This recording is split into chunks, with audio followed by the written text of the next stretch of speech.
Ya Rabbi, Ya Karim, Ya Hannan, Ya Mannan ismlaringdan o'rgilay seni. Buyugim mana. Men seni qulingman.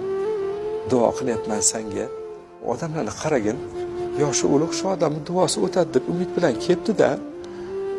Shularning duosini qabul qilgan Allohim meni uyaltirib qo'ymagan deyapti. Haligi odamning qulligiga muhabbatim oshdi. Mana shu o'shan uchun ham odamdan duo olgani kelishsa kerak deyapman-da. Xuddi Allohni ko'rib turgandek u kishini duo qilayotganida siz Allohni his qilyapsiz. Nima qilyapsiz? Mana odamlar meni yoshi ulug' senga yaqin bo'lib qolgan deb duosi o'tadi deb kelibdi-da, meni uyaltirib qo'ymagin, shularning tilaklarini bergin. O'zing Karim zotsan, o'zing Razzoqsan. Salovatni ham shunaqa aytayapti.